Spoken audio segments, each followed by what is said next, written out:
these in 1 hour. We're going to talk a lot about NoSQL and a lot about SQL.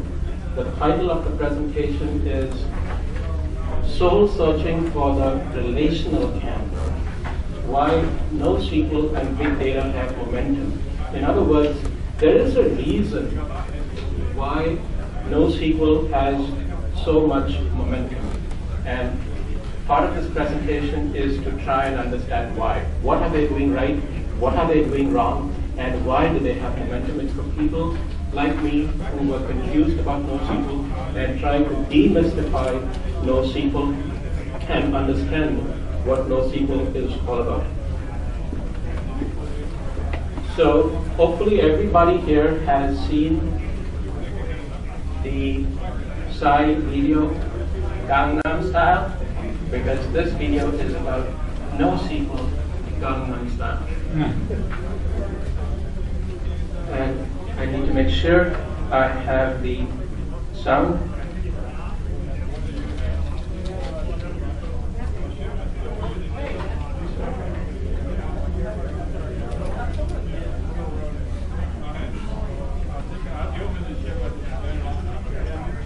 Right here. A little better, but what this all means is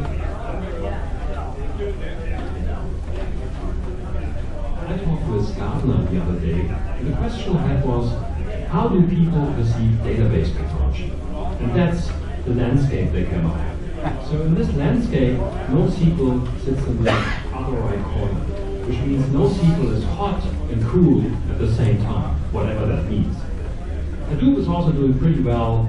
Big data is doing pretty well, but actually that classification is not correct because currently big data is like 5 ideas in the description. What about more traditional database technology? Well, DB sits here, which is not so great, right? Then SQL is doing a little better, but what this all means is Houston, we have a problem. And it's not so much that we have a problem with our technology, it is that we have a problem with how we sell our technology out to the world. So this talks about how do we sell our dog food. And one observation I had is that we use a common recipe usually. So when we come up with a new system name, we take a Hive topic and add DB to it. So you take any Hive plus DB and then add your name. You can also do that with store or SQL that has all the same problems. And we did that for the web, we did that for stream processing, for XML, for cloud computing, crowd computing, and recently for big data. So what's the problem with that? Well, can you imagine how cool big data sounds to normal people? How cool is big data? How does it sound? It sounds like this.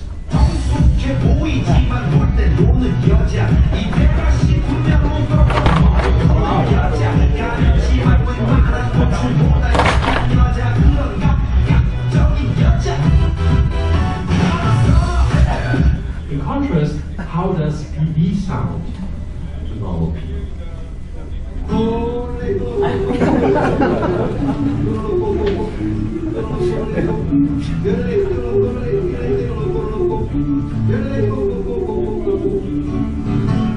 And the interesting question is, how do the two sound together?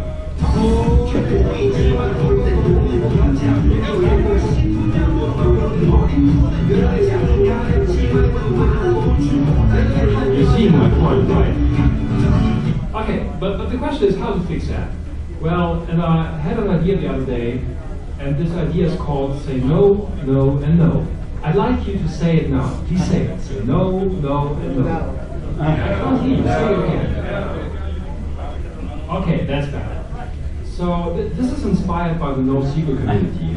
As you might know, for these people, SQL alone means no cool. So NoSQL translates to no more cool, which translates to cool. Introducing tonight a radically new system architecture. 30 years of development. One very central idea of our system is that whatever change you do in our system, after after that change, the system is in a consistent state. That's a very cool new feature of our system. In addition to that, we have a declarative query interface for our system. So the users can use that interface. And the cool feature of that is you do not have to specify how the query is computed. You just say what you want to have. So it's really declarative, this system. In addition to that, as you all know, cloud computing is super unreliable. So we designed our system to work on dedicated physical hardware. In addition to that, we do not use humans to compute the result of the queries. No, we don't do that. We rather use a very fancy new hardware device. Oh, I forgot the name of that device. What was the hardware device again? I need to look that. Central Processing Unit. We are using CPUs to compute the result to queries. And the best is, in our system, you can bundle multiple change operations into a single atomic operation. This is a very cool new feature we are supporting with our system. So I want you to say no, no, and no. I'm not hearing you. Say it again. No. Very good. You can use this for other systems as well. So whether you're working on scan-oriented systems, main memory systems, disk-based systems, real-time systems, probabilistic databases, big data, or maybe you're even talking to customers, I want you to say, thank you. I'm looking forward to seeing your next paper titles. Thanks. I couldn't have said it better myself. So let's continue with our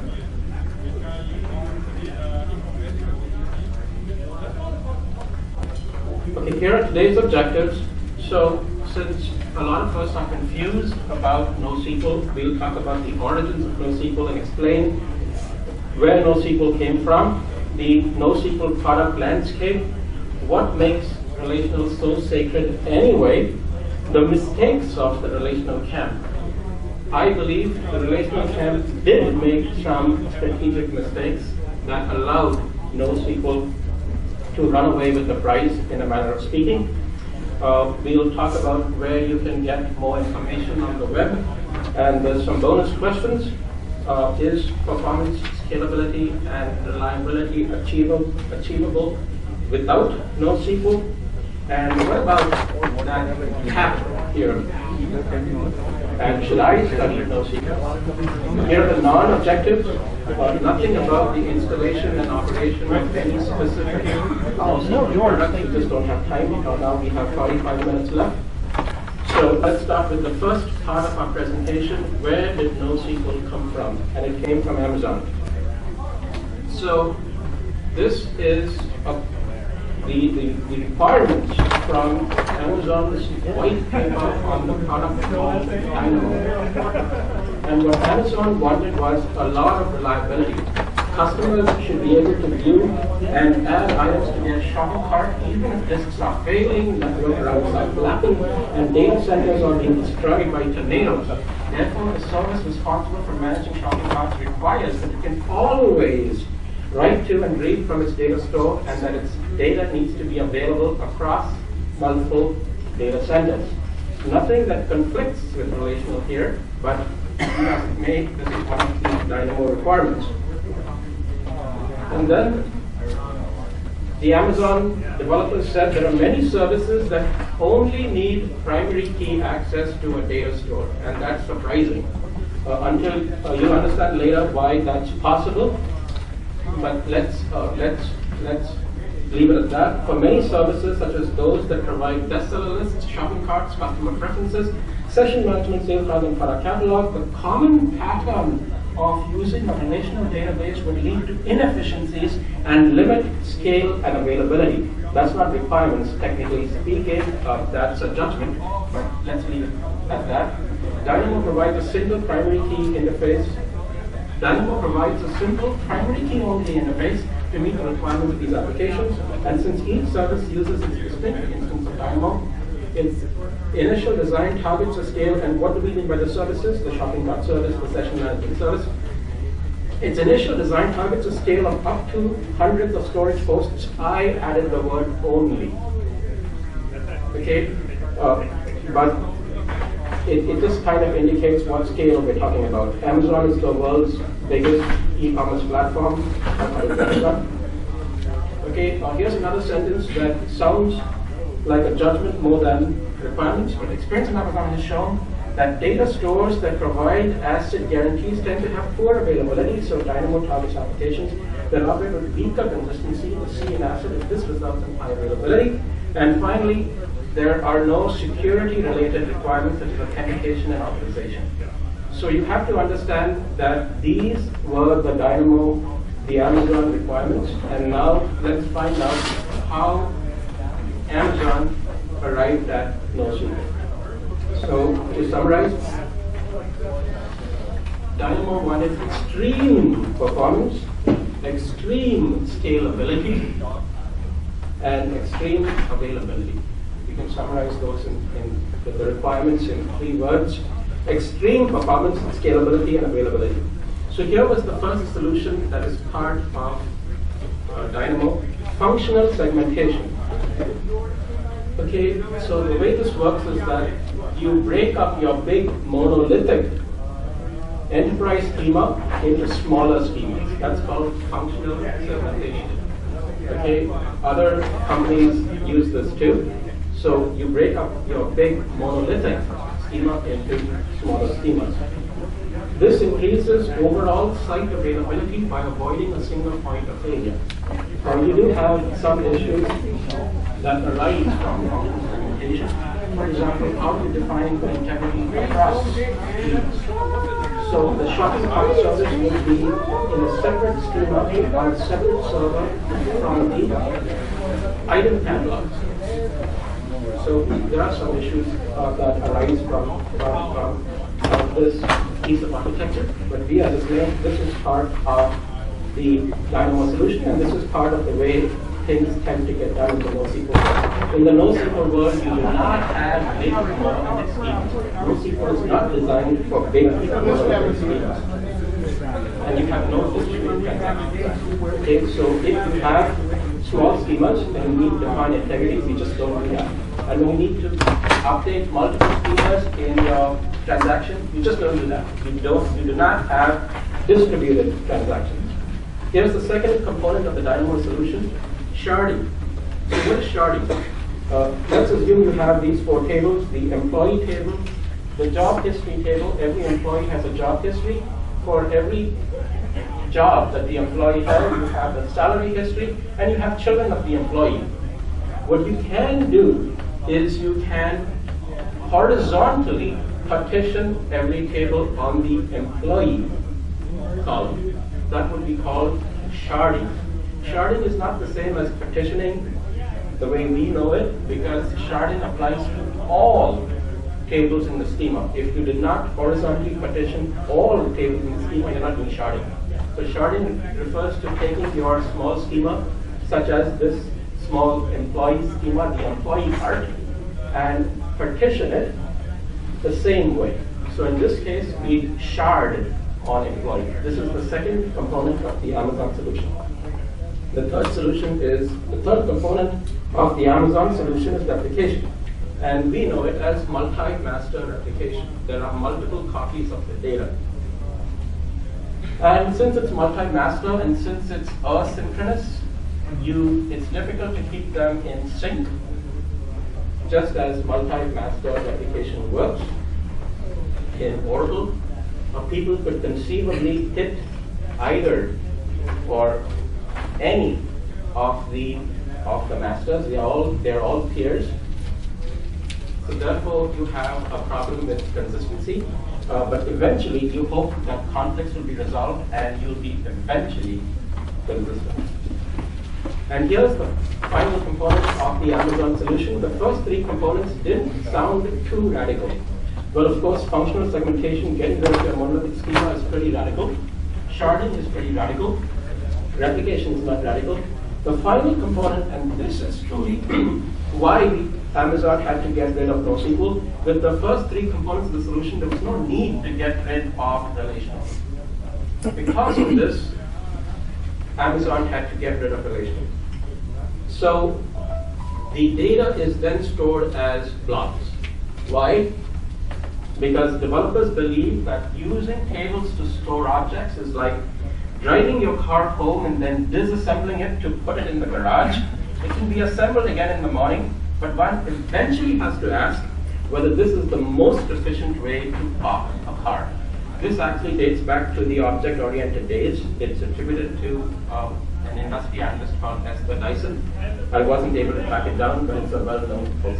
So this is the persistent belief that you cannot get sufficient performance out of separate tables, therefore blob your data. Okay, so once again, this is the summary. So now, I hope you understand where NoSQL was coming from. We have the Amazon requirements, scalability, performance, and availability. Okay, they had those components. So the first thing they did was they got rid of the monolithic schema. That avoided a single point of failure. They don't have distributed transactions, and they had sharding. Okay, then they had replication. Finally, they had blobs. So functional segmentation, sharding, asynchronous replication, blobs, then obviously NoSQL, obviously primary key access only, obviously auto commit. Well, not obviously, but you can only update one object at a time. So for example, you update the shopping cart, you retrieve it by the primary key, and you update it by the primary key, and that's all you can do, and that's all that you apparently needed for this application. No distributed transactions and eventual consistency.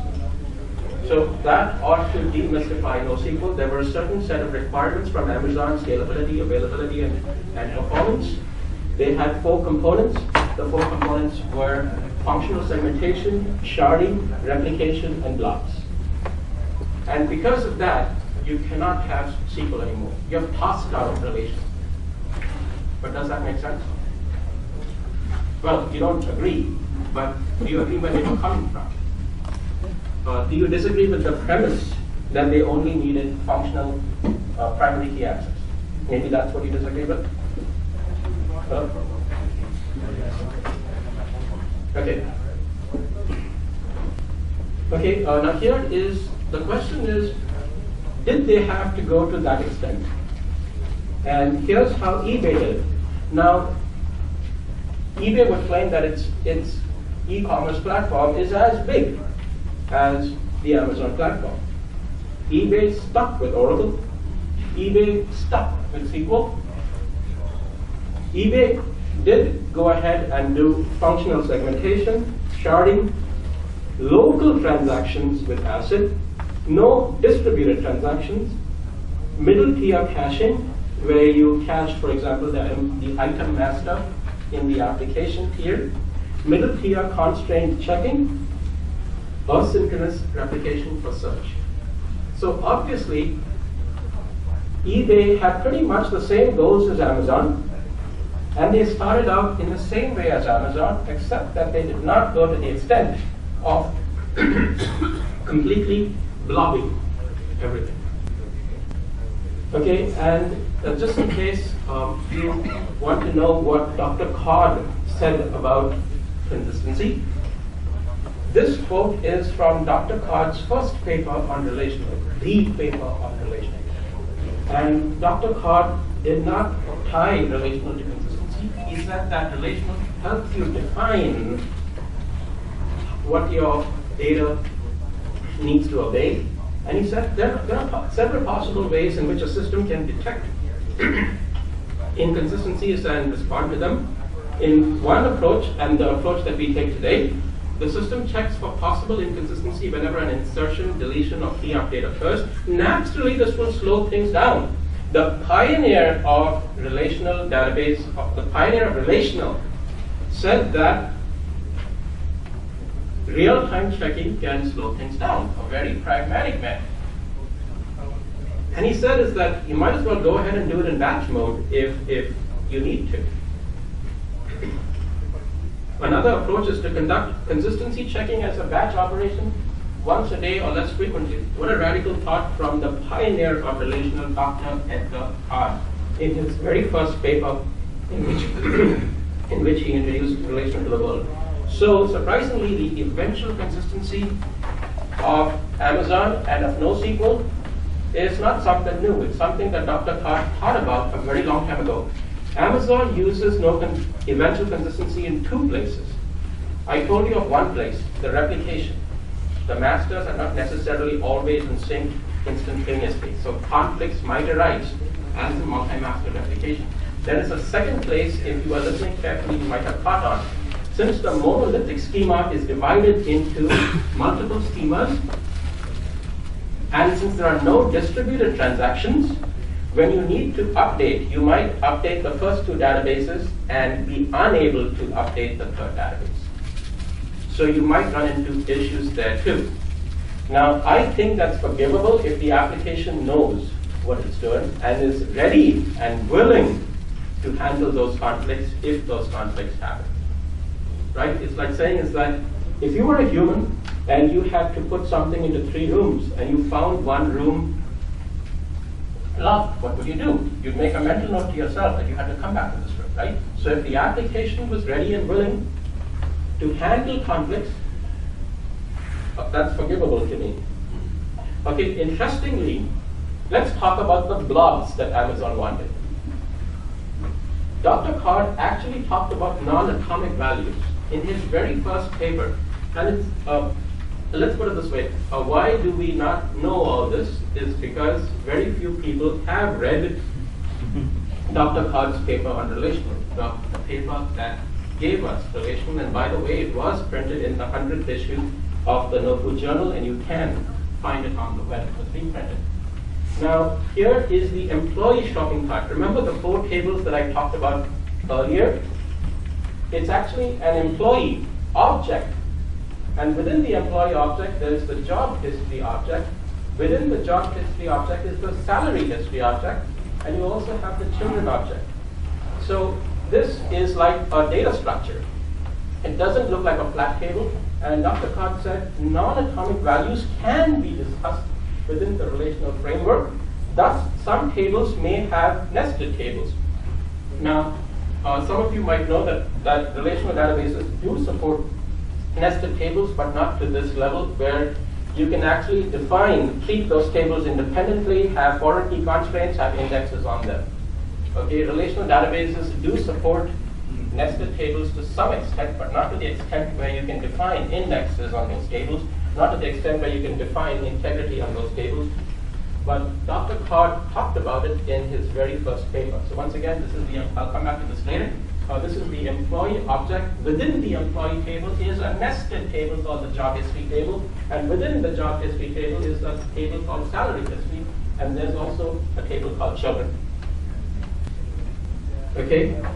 Except that in first normal form, everybody knows what first normal form is.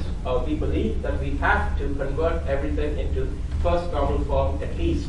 We cannot use those repeating groups, and we have to convert to first normal form. So we take that single table that the Dynamo developers wanted and convert this into first normal form for tables.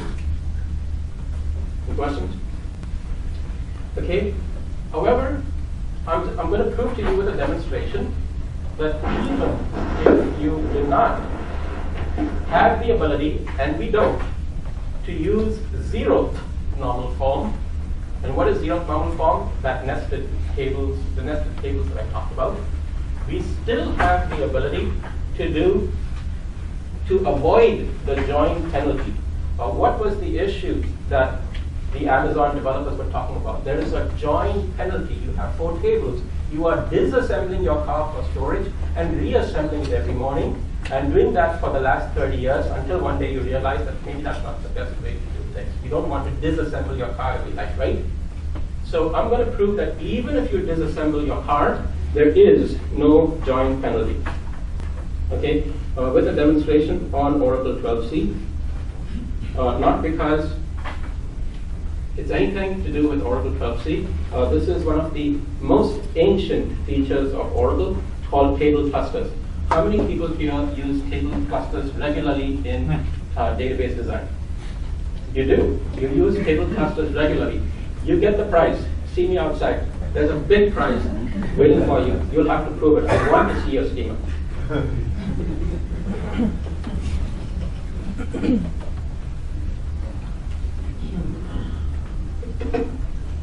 So what am I going to prove? I'm going to prove that even if you have normalized, you have thrown away the zero normal form and converted that into 4 tables, there is no join penalty. And now, isn't that surprising? Why is there no join penalty? Because I'll prove to you that I can store data from all 4 tables in the very same block. If everything is in the same block, the cost will be 1. There is no join penalty. You can eat your cake and have it too. You can have the wonderful normal form with everything that entails, and you can also have no join penalty.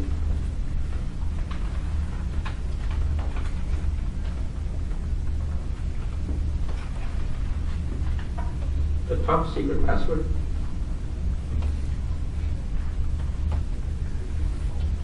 Okay, first I create something called a cluster. Create cluster employees, employee number integer. Okay, the cluster key is the employee number.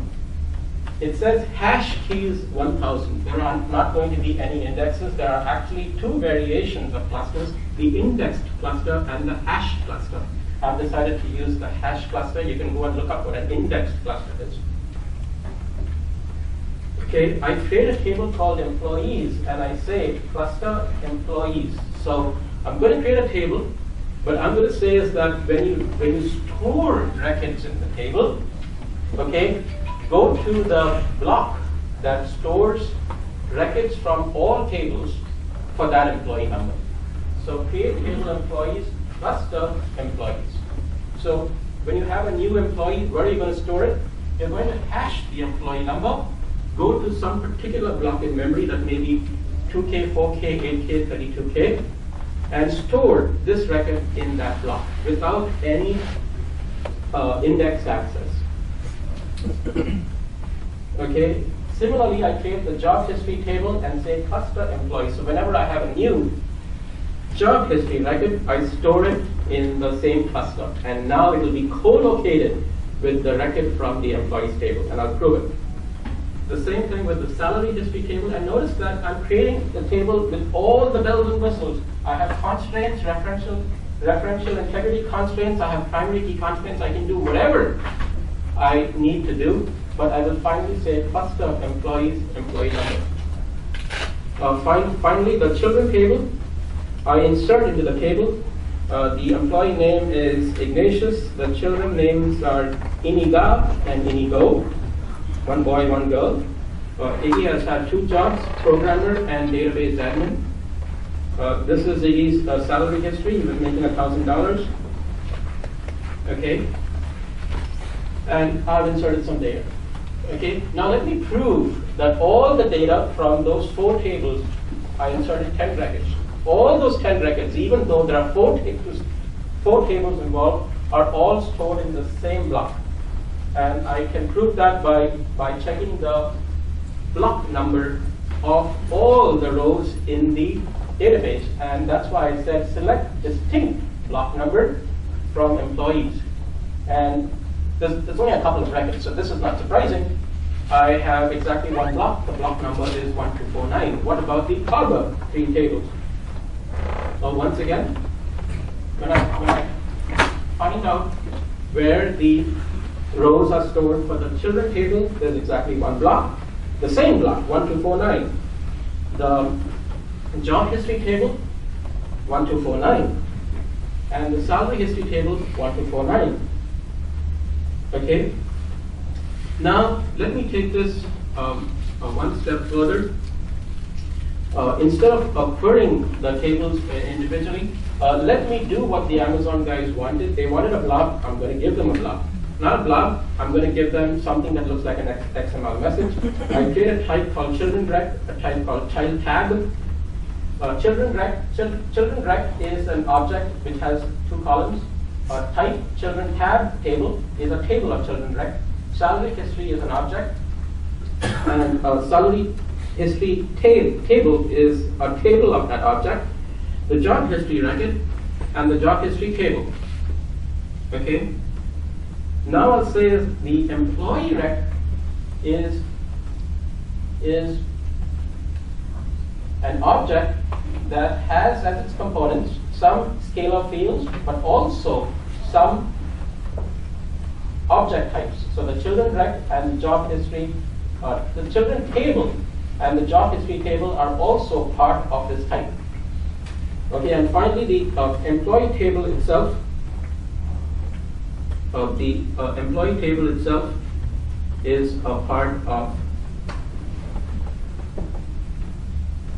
Okay, I didn't create an employees tab object, but I create a view, and I use this SQL functionality called multi-set.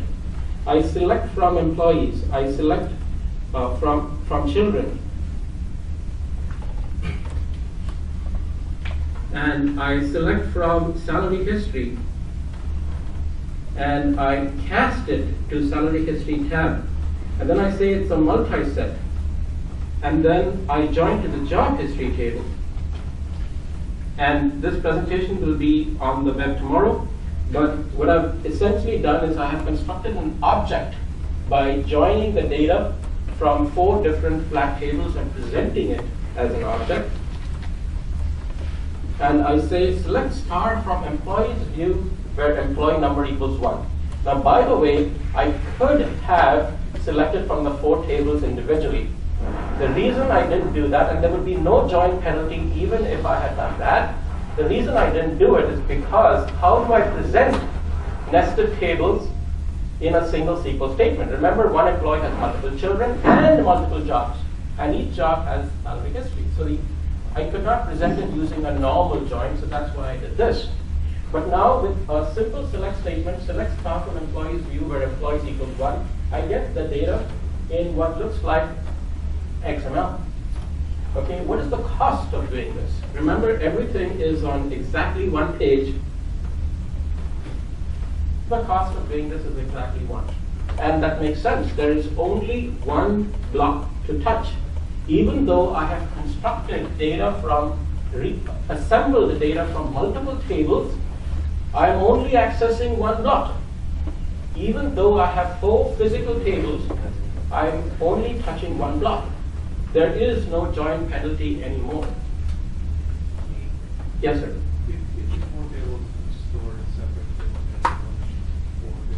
You missed the first part. We are using table clusters. We are using table clusters, and we are using hash clusters. So in this case, the maximum amount of data that you could store is the Oracle limitation of 32K. Hopefully, Oracle will change that to 1 meg or larger in future releases. I have no idea, but it really doesn't matter because you are touching the minimum number of blocks that you need to touch. Okay.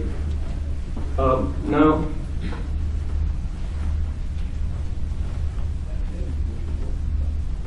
the next thing I'm going to do is to show how you can insert into this view. I'm inserting into the view I created, even though I have 4 physical tables. What I do is that when I get that message that looks like an XML message, I then break it up and insert into the smaller tables. So I create a instead of trigger on this table and says that when the application tries to insert into that view, break it up into multiple components and store them in the individual tables. We don't really have the time to go through this at great detail, but all the artifacts will be on the web in a couple of days.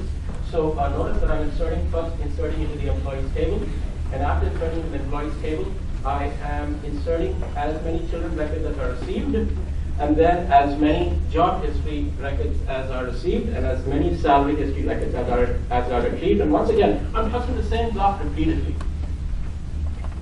Okay, and I was able to insert into it, and I was able to insert into it.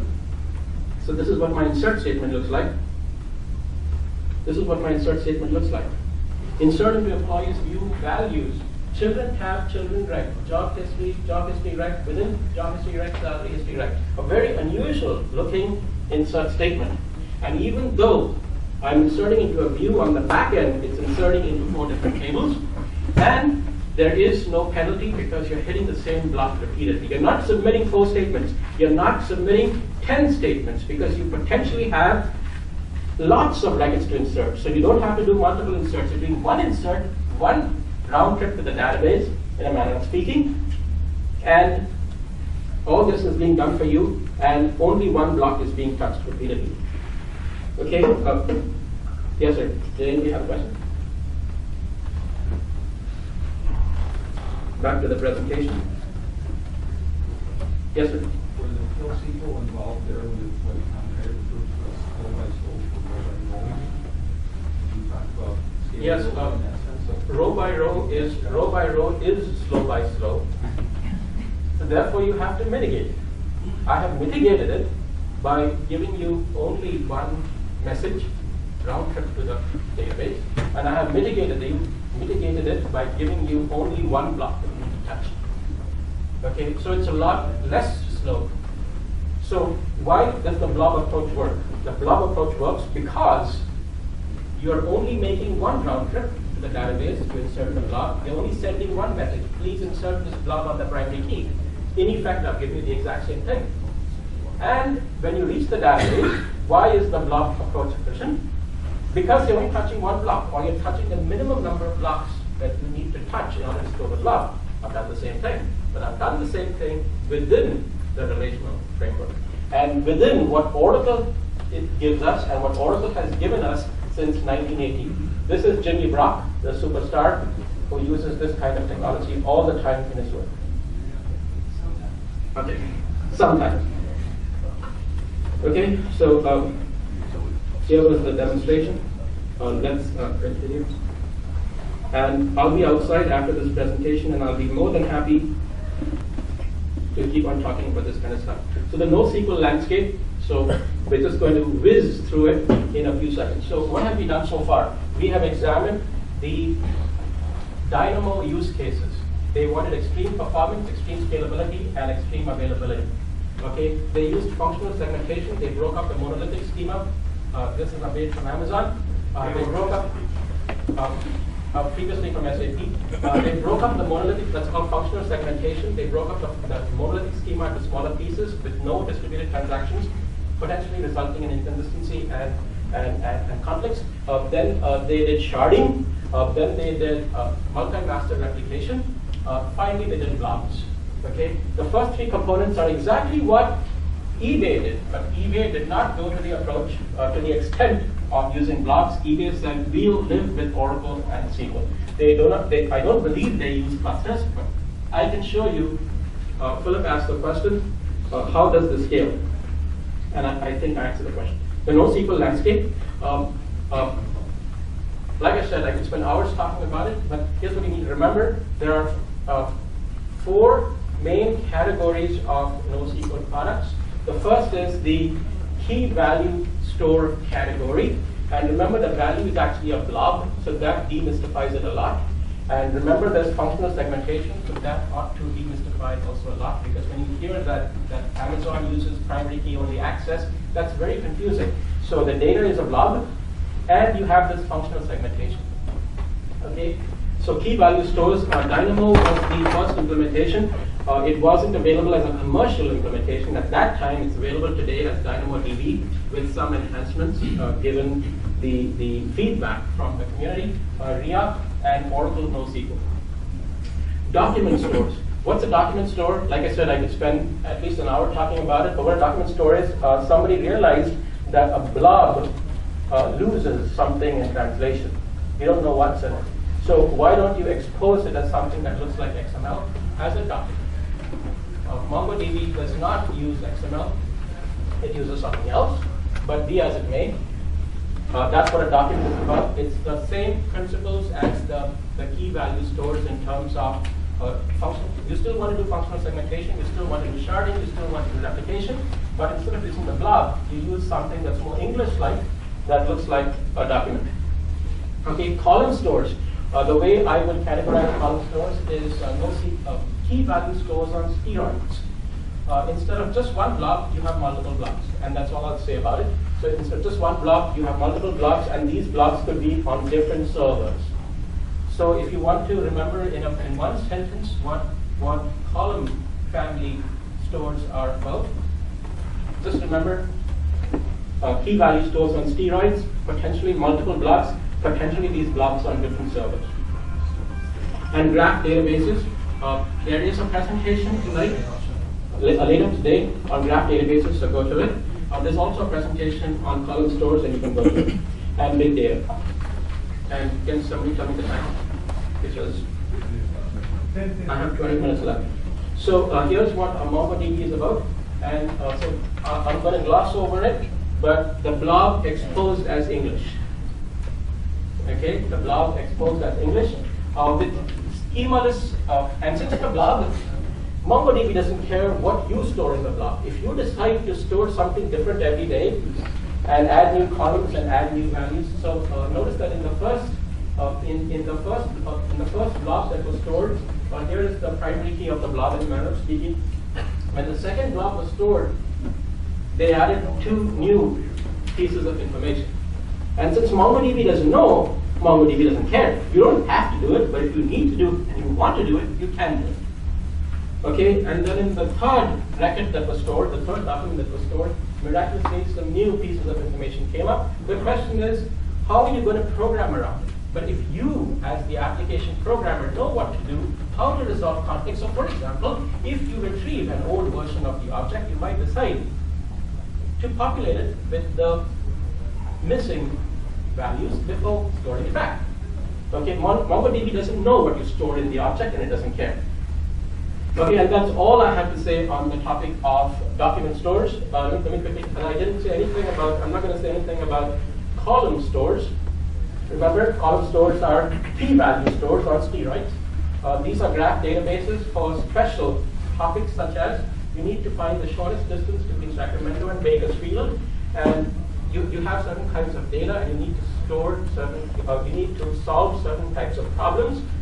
Strictly speaking, graph databases have nothing to do with NoSQL. Graph databases, and I definitely agree with them, jump on the NoSQL bandwagon.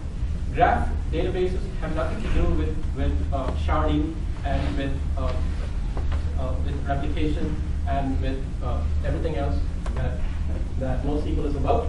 But graph databases jumped on the NoSQL bandwagon, so therefore graph databases are in the NoSQL camp. They are very useful. There is some claim that graph databases offer the ability to model even traditional schemas, but I would prefer graph databases to be used for special problems that relational databases are not very good at. So graph databases are much older than NoSQL. They came to prominence because of the NoSQL movement, and also because of new types of problems like social networks. Let me quickly talk about big data. What big data was about is the founders of Google, Page and Brin, I think I'm correct, needed to multiply very, very, very large matrices with very large vectors because of the page rank algorithm. And here's the solution that they came up with is called MapReduce. So MapReduce was something that was initially used to compute page rank, and then it ran out of the cage. And here's the canonical example for teaching MapReduce, and you might have seen this already if you went to a base presentation the last time. Here are 2 files that need to be, you need to count, you need to do row counts. You need to do row counts of 2 input files. This is the canonical example. The first input file contains these words, 2 sentences, and finally you can say apple 4 occurrences because there's apple here and 3 apples here. So 4 apples, 1 grape, 1 mango. Okay. So the stuff in the middle is MapReduce. So what you do is that you split. And if I make a mistake, Abhay will jump in and correct me because I haven't reviewed the slide. You first split the input files into smaller jobs. That's called mapping, and you distribute it to the people who do the slaves who can handle smaller units of work. what the slaves do is that they produce key value pairs. Okay, so that the key is apple and the value is 1. Which shall I be saying key value? Okay, which is fine. So they produce these pairs, a key and a value. Okay, so that's all the slave does.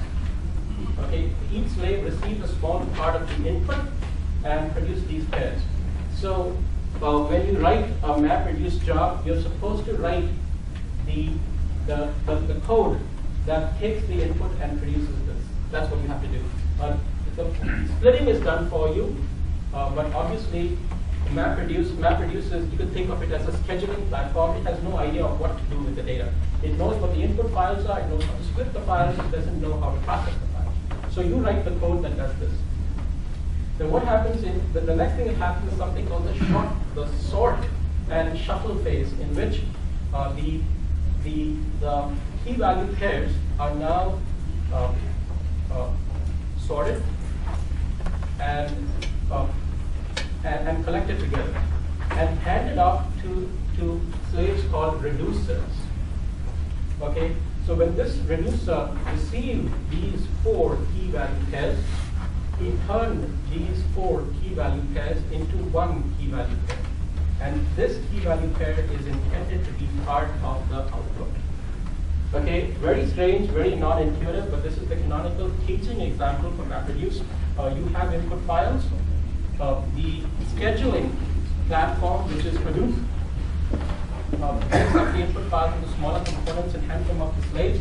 The slaves, a certain code has been given to the slaves that tell them how to operate on the pieces they receive, and all they're allowed to produce is key value pairs. There is a sort and shuffle phase that takes care of sorting the key value pairs and grouping them together and handing them off to reducing slaves. And the reducing slave, each reducing slave takes the values it receives and does something with it. So you have to code this little piece here. You have to code this little piece here.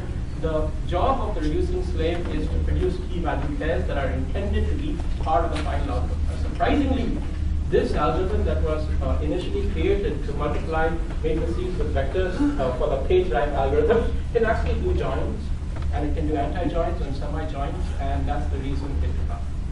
Okay, not necessarily in the most efficient way, though some would disagree. There are certain algorithms that are suitable for MapReduce and some that are not. But this is what big data is about. Just in case you didn't know what big data was about, big data is about taking some huge amount of data, processing it outside the database using mapping, sorting and shuffling, and reducing.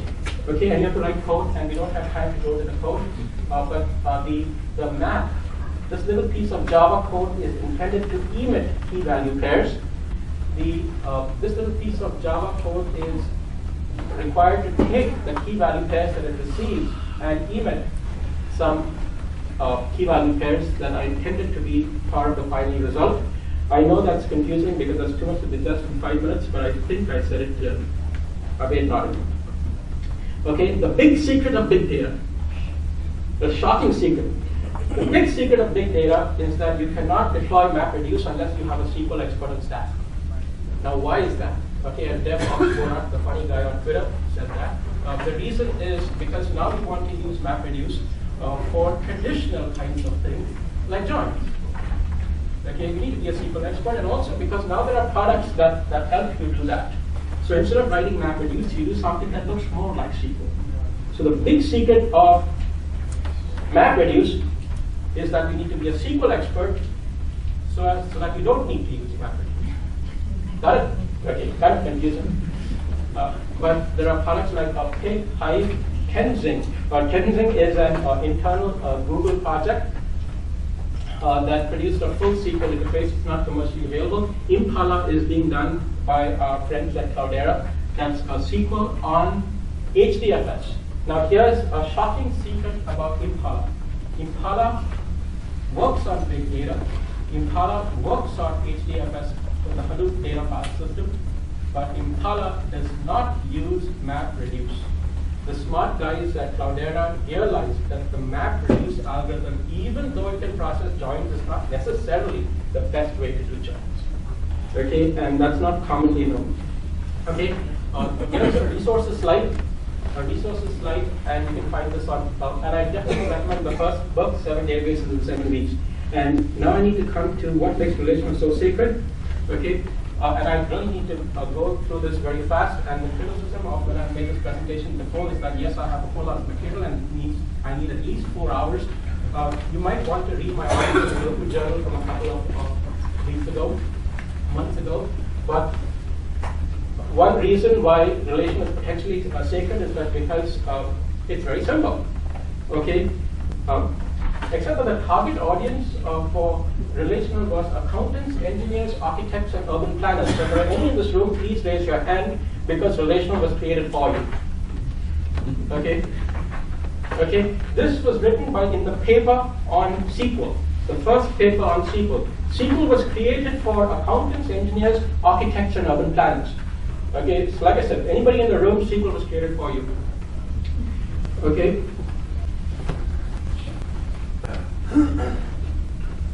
Okay, and SQL is extremely powerful. So if you need to find the employees who earn more than their managers, you can write really quickly. You don't have to write a very complex program, and you probably couldn't do it in NoSQL. Okay, so you just write the simple SQL statement. You know, everybody here knows how to write that statement. Select from employees where manager ID equals blah. Okay, however, the real reason that makes NoSQL sacred is not its simplicity, not its elegance, its computational abilities, but because it gives you the ability. It is the only formal method available to define constraints on your data. That's what makes relational sacred. If not for that, we don't really need relational.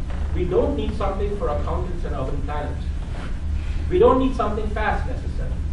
The reason, because there are other fast products out there, but relational is the only way to formal logical method, come around your late, for defining constraints on your data. You'll get the whole presentation from beginning to end because you're very special. Thank you.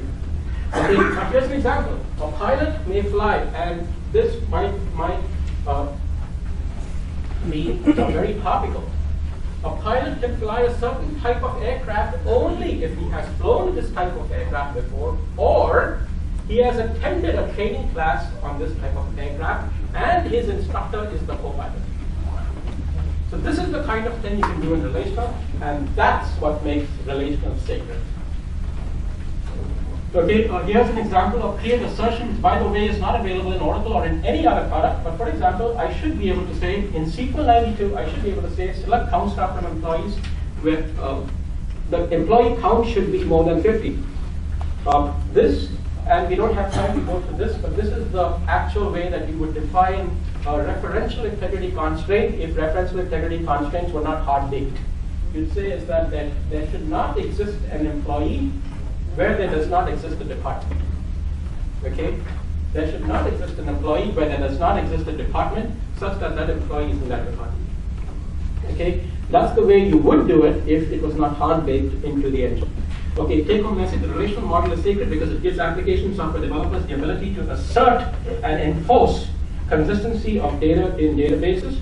Okay, now here's the real topic of the presentation. But I had to go through all that previous material, right?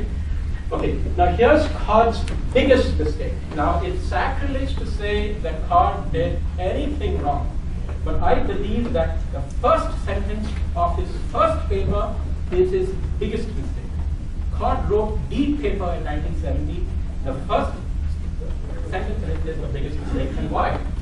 Future users, of large data banks must be protected from having to know how the data is organized in the machine, the physical representation. Don't worry about performance details. Why is that a bad idea? And once again, the accountants, engineers, and urban planners.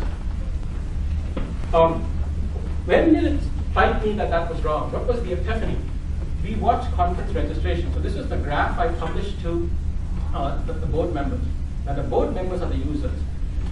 Do they want to be protected from the physical representation? They don't care about the physical representation. They don't care about the data. They don't ever want to go to the database.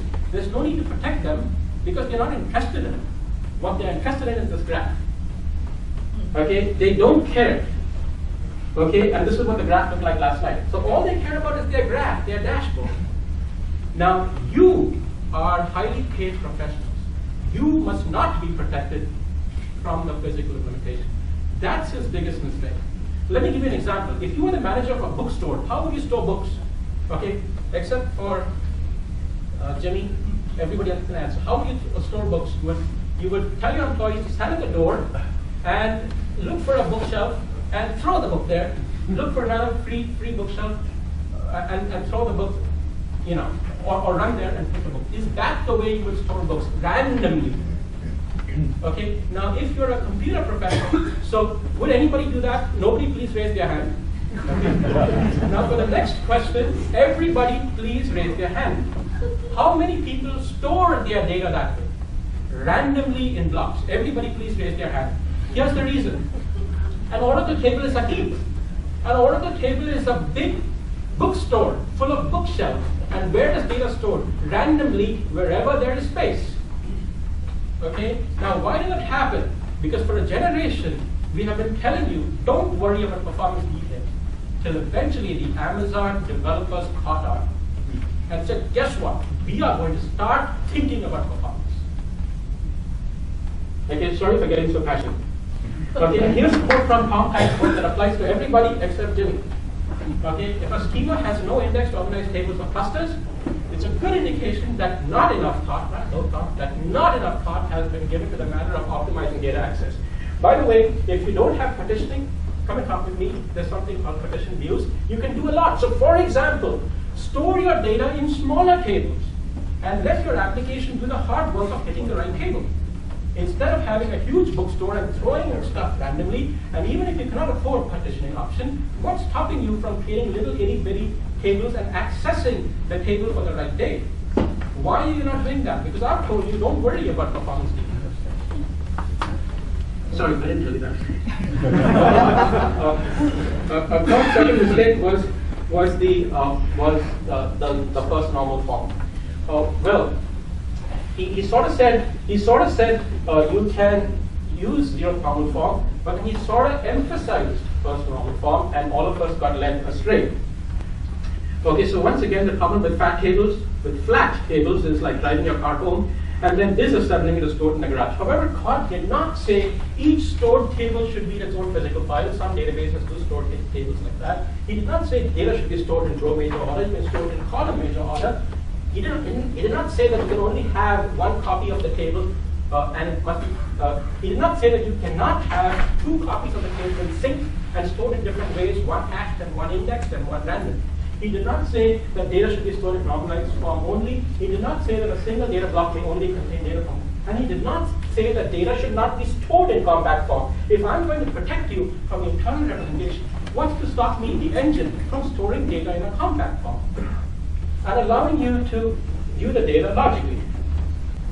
Okay, his third mistake was, and sorry, I keep saying COD making mistakes. You can talk to me afterwards if you take objection. Here is where COD disenfranchised the program. Once again, he said, once again, it was not targeted to performance. It was targeted to accountants and urban planners. And he said, relational algebra is very complex for folks like you, the accountants and urban planners.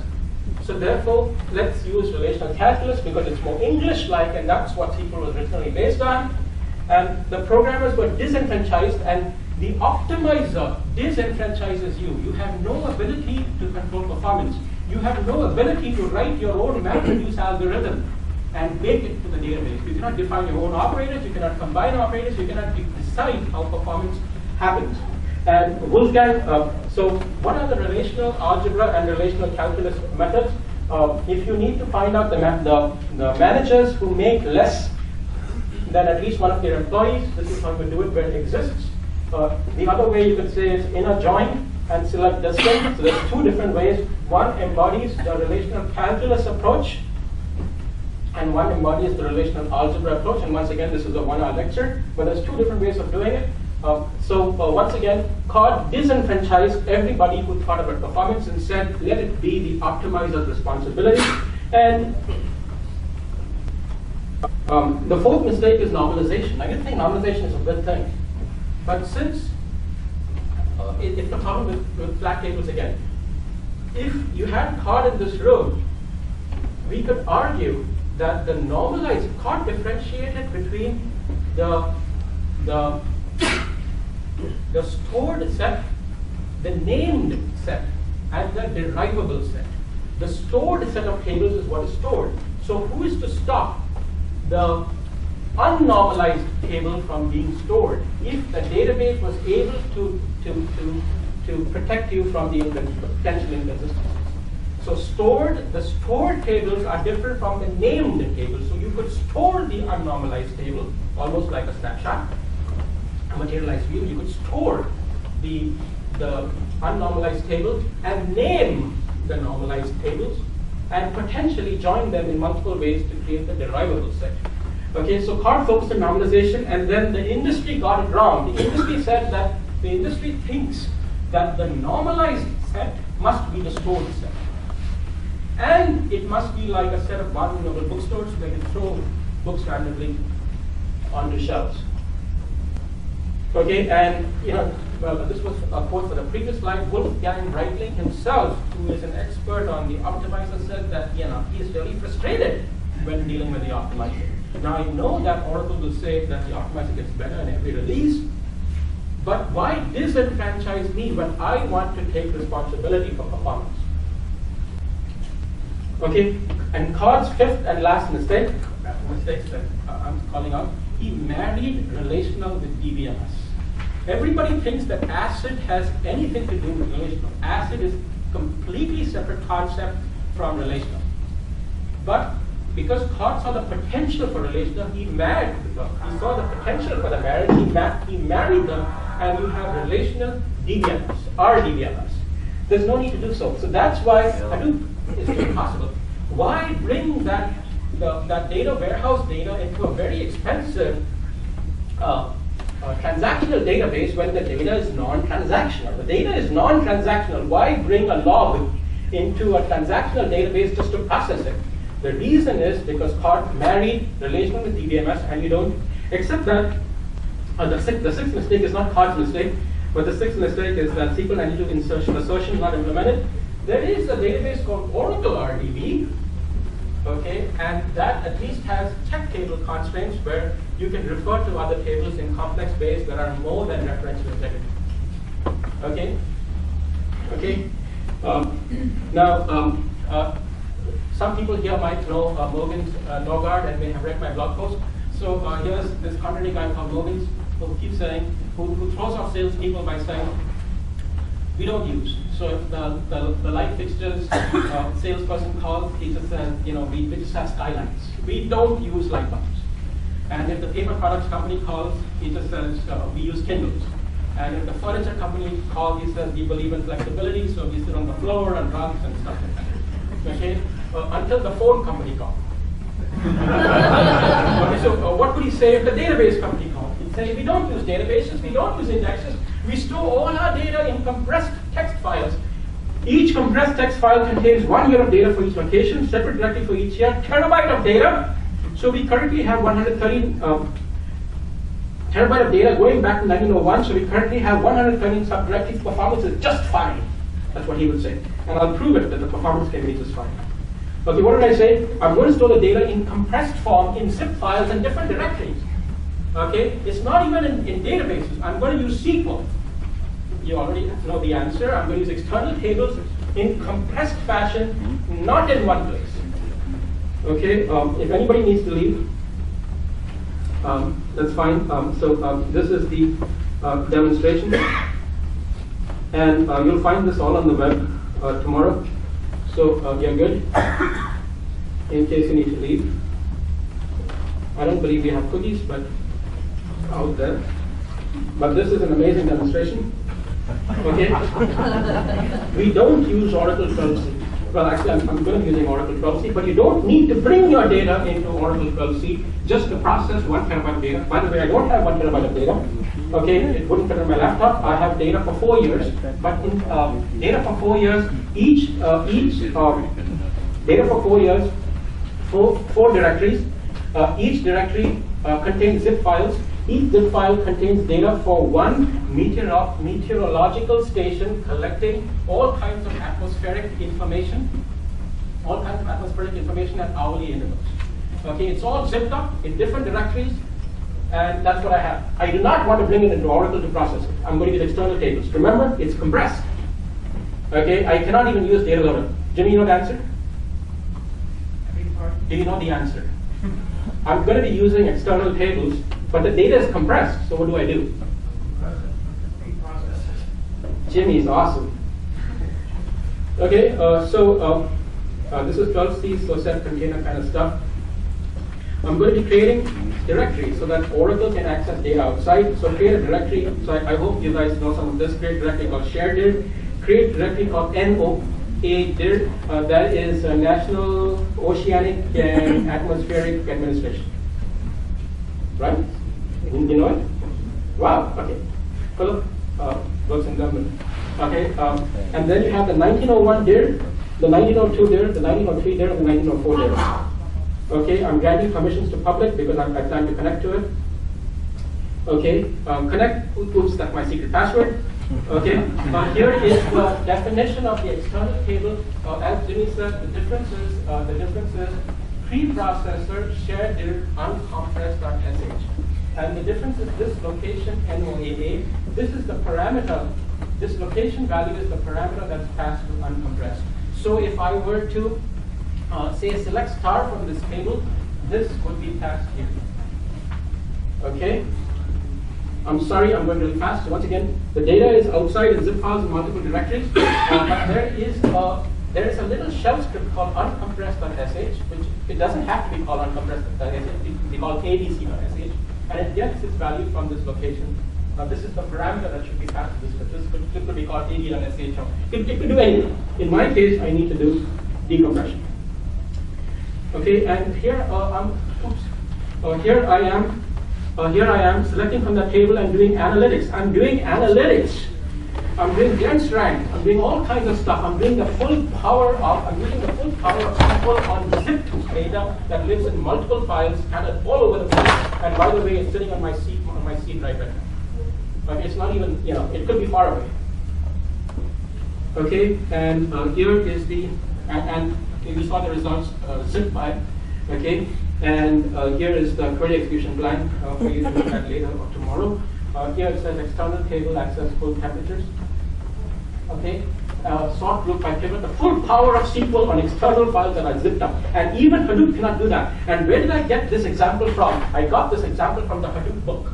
The Hadoop book said, in order to process it, I have to unzip it and put it into HDFS. Shame on Hadoop. Okay. But I did it without bringing it into HDFS. Okay. Yeah. Okay. We're going to do the rebuttal at the next conference. Okay. Now here's I'm going to show that I can use parallelism on my data. This time I'm creating separate tables: 1901, 1902. Okay. Location 1902. What am I going to do next? I'm going to show parallelism. Okay. Create table 1903. It looks exactly the same, but the location is 1903. Okay. Create table 1904, and I create a view, a partition view. The reason I need to do this is because I'm doing parallelism, and you have a lot of time to look at it yourself. And here's how I create a partition view. I provide the predicate that this table satisfies. This table satisfies this predicate, and for a partition view, I need to tell the partition view, by the way, this is what you can use if you do not have the partitioning option. Do a little harder work. It's available. It's still available in 12C. Oracle never removed it, and Oracle will never remove it. But you can do partitioning without partitioning. You can use partitioning views. Okay. And in Oracle 12C, how awesome is this? Oracle does parallelism of partition views. Wait, you did not know that.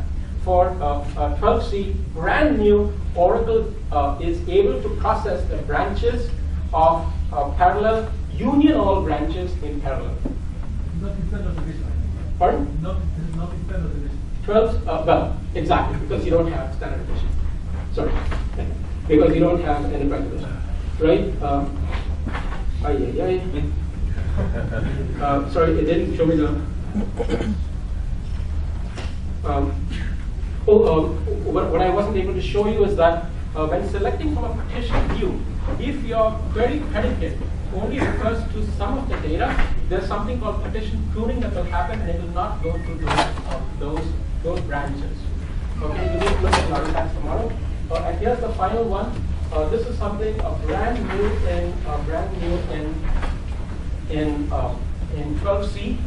Okay, what did I try to show you? What I did, I created separate tables, 1901 tables, 2, 3, and 4 tables. I created something called a partition view using union all with every union all branch. I said what this union all branch satisfies. I did that manually. This is not real partitioning. I did that manually. And I wanted to show you that if you look at the query plan and you selected data only from one of those tables, or if you would not look at all the tables, it would do partition cloning. Okay, and finally I wanted to show you is that if you have parallel license, something brand new in Oracle 12C, this is something you will not see in 11G. Oracle has the ability to do, and I bet you're going to have the same comment that everybody has. A bonus slide, a new SQL from VoltDB. Please go and read that later. Bonus questions, can you do this without NoSQL? Well, if you're eBay, yes you can. What about that cap theorem? I find that people who quote the cap theorem, here's my answer, and I'll be writing a long article on this. The cap theorem is irrelevant, not necessary to the discussion. The cap theorem does nothing to justify NoSQL.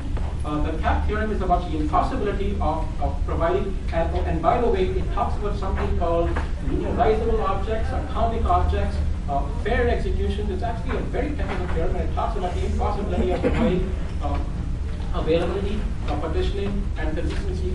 But except that NoSQL is not about the impossibility. NoSQL is actually about trade-offs between consistency and latency.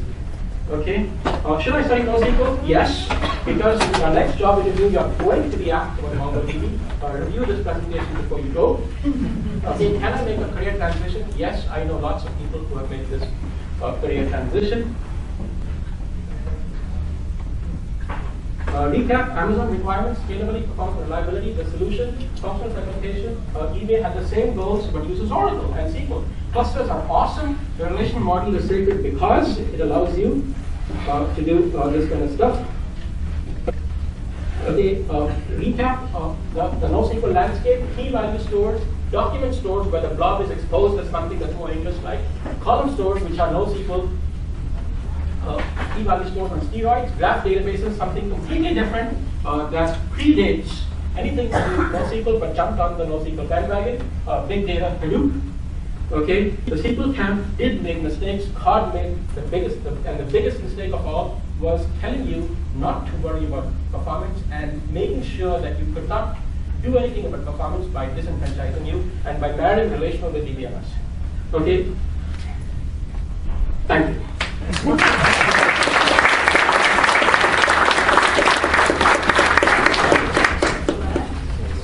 I don't have time for questions, but I'll be outside.